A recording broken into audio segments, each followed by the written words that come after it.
आउज़ुबिल्लाहि मिनश्शैतानिर्रजीम बिस्मिल्लाहिर्रहमानिर्रहीम। अज़ीज़ तुलबा व तालिबात, अस्सलामु अलैकुम। हमारे स्मार्ट सिलेबस में पहले टेस्ट सेशन में हमारी दरसी किताब का सबक आराम व सुकून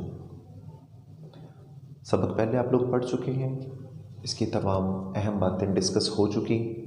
यहाँ पे जस्ट आपको इस टेस्ट का सिलेबस रिपीट करवा रहा हूँ। सबक आराम व सुकून, इसके मुसन्नफ़ सैयद इम्तियाज़ अली ताज।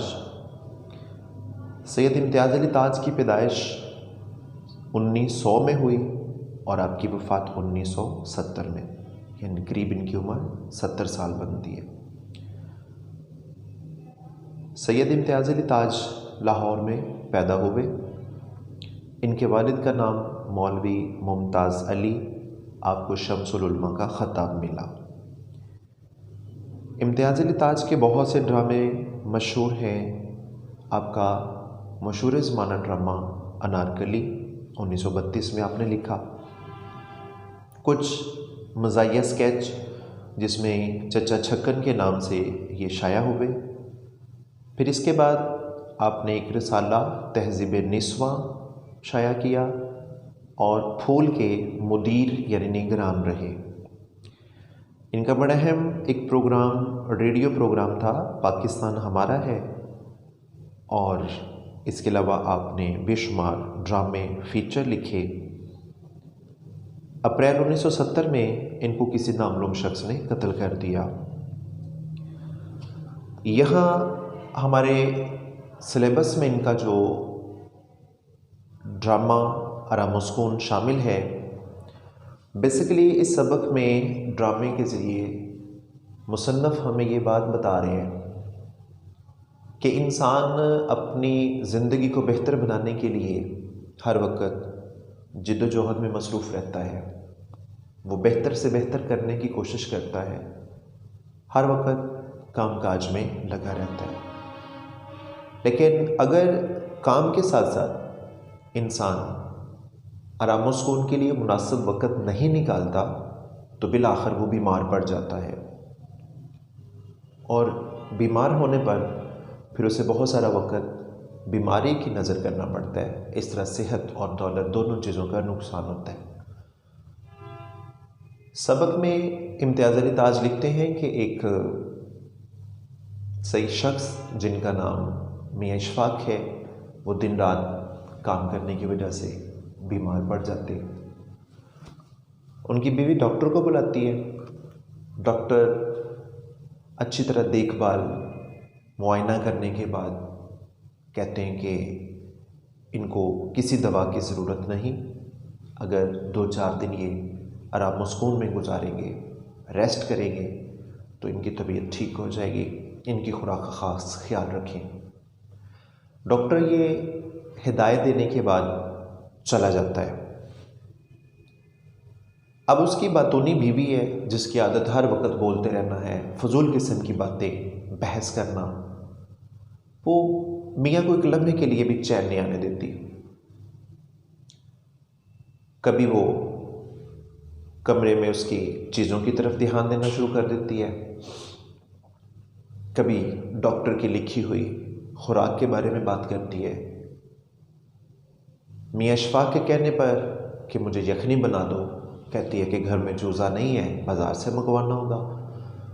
ऐसा करती हूँ कि मैं आपके लिए साबूदाने की खीर बनवा देती हूँ, लेकिन उसके लिए वो खुराक का कोई इंतज़ाम नहीं करती। और जाते वक्त जब वो मियाँ से पूछती है तो मियाँ उकताहट भरे लहजे में कहता, हाँ ठीक है तुम चली जाओ, और जाते वक्त दरवाज़ा बंद करती जाना।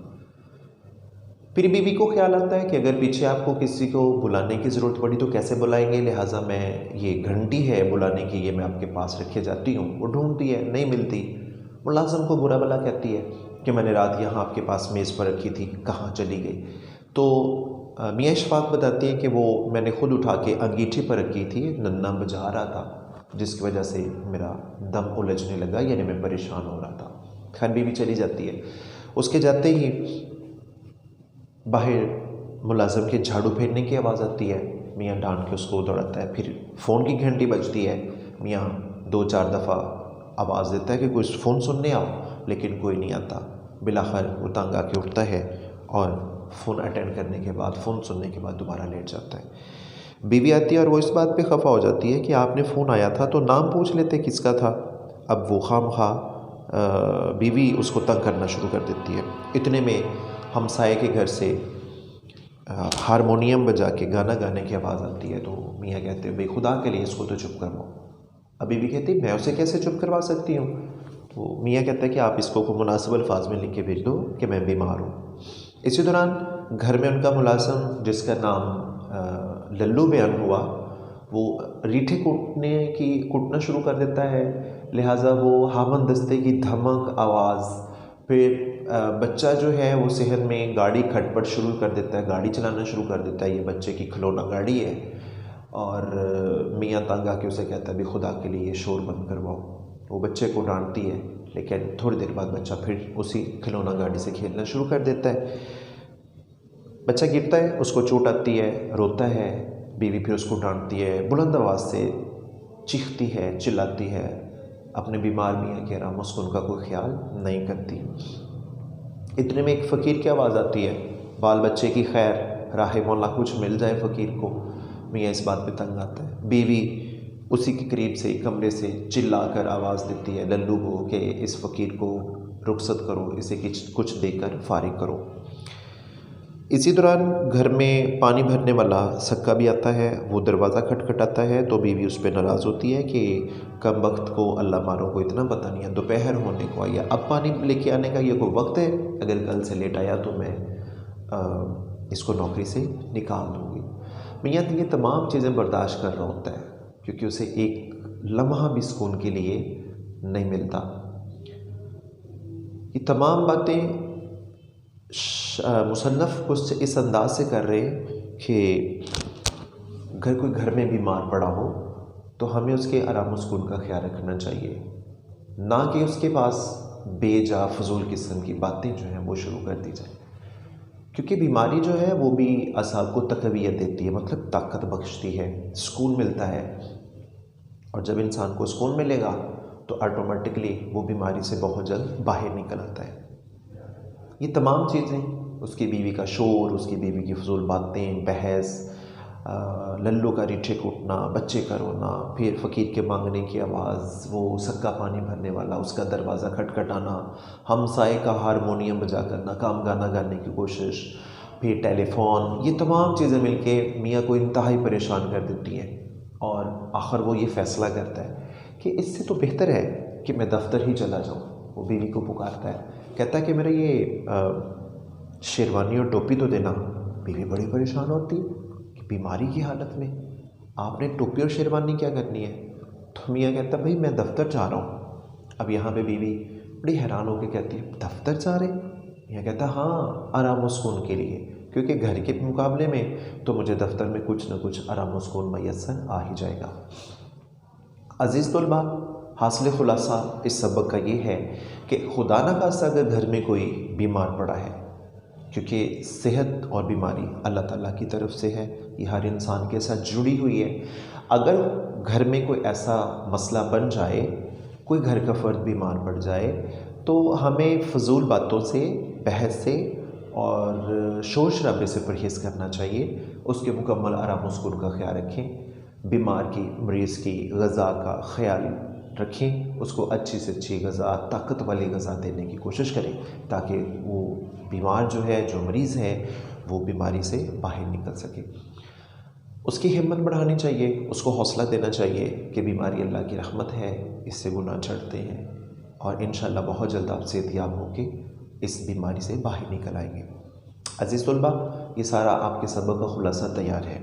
इसी खुलासे में से आप पैराग्राफ की जो हमें तशरीह करनी होती है, यानी सलीस उर्दू करनी होती है, उसकी स्टार्टिंग वाली जो तमहीद मैंने आपको क्लास में प्रैक्टिस करवाई, ये भी उसी के साथ शामिल है।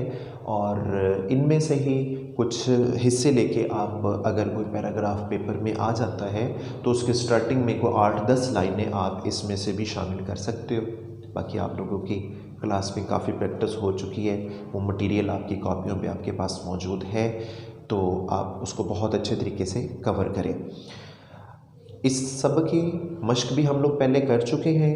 अगर किसी किस्म की प्रॉब्लम हो तो आप सब का नाम, क्वेश्चन या जहाँ भी आपको कोई मसला है, किसी लफ्ज़ का मानी पूछना हो, कोई बात समझ नहीं आ रही, तो आप मुझे लिख के मैसेज कर सकते हो, वॉइस मैसेज दे दें या ग्रुप में शेयर कर दें। कोशिश करूँगा कि मैं आपकी तमाम मुश्किलात का अज़ाला कर सकूँ। अस्सलामु अलैकुम व रहमतुल्लाहि व बरकातुहू।